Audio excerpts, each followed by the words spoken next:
Hello, folks, and welcome to episode 3. I can't believe it. We're already on episode 3 of End Political Corruption, the show where we talk to you about why it's important that we make a stand and say, hey, this political corruption cannot happen, because we live in a country where we're supposed to be able to trust our politicians. Really, I mean, that's what they're there for. They're our public servants. So why is it that we have so much trouble trusting them?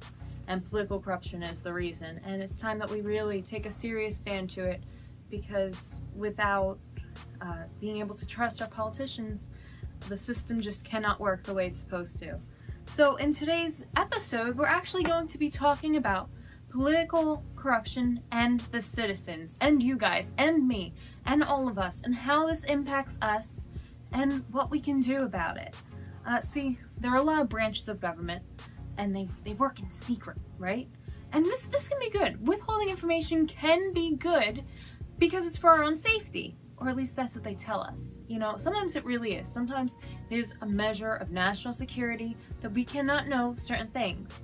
But I think that we can all agree that sometimes a higher level of transparency is pretty important and can really help us all.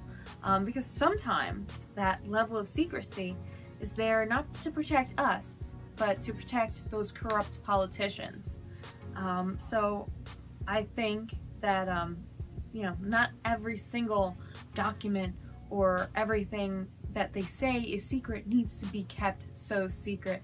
I think that some of these can be shared with us so that we can see exactly what is going on. Because sadly, a lot of politicians do take advantage of the fact that there are those secrecy that they can kind of say, oh, you can't know this, it's secret, it's for your own protection, when really it's not. See, in the past, there has been proof of money changing hands in order to get legislation passed in government, and there's a trail of breadcrumbs leading to bank accounts in other countries, as we've all probably seen a time or two. Now, should a politician serving this country really be allowed to have financial accounts in other parts of the world while they're in office? See, the current legislation has a number of loopholes, as I think we've seen with a lot of really high-profile politicians that are running this country or about to run this country. There are a lot of loopholes for shady transactions, and those really need to be closed in order to make it more difficult for shady and underhanded business to take place. You know, that shouldn't be happening. That's the epitome of political corruption. So we need to make it more difficult for that to happen, and transparency there is the answer. Now how do you make politicians more transparent? I think it starts with a dialogue, just like this. It starts with signing a pledge on our website, End Political Corruption, that you will work hard to ensure that our politicians are transparent. You know, if you just sit back and relax and don't say anything about it, they're just going to take advantage. But if you get in their face, they're less likely to. I mean, think about yourself. Think about if you're being watched, if you know that people are looking up to you to make sure that you do your job, you're going to work more honestly and harder than if they weren't, in most cases. I really believe that that's true. And at the end of the day, as citizens, we need to be a little bit more proactive of holding our elected officials responsible for their actions. We need to demand stricter penalties for those who are caught in corruption.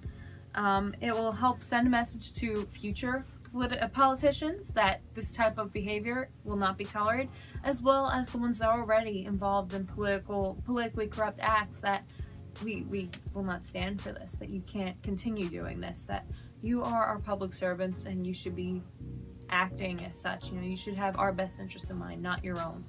Be transparent. They've chosen to serve us, not themselves. That's what it's all about.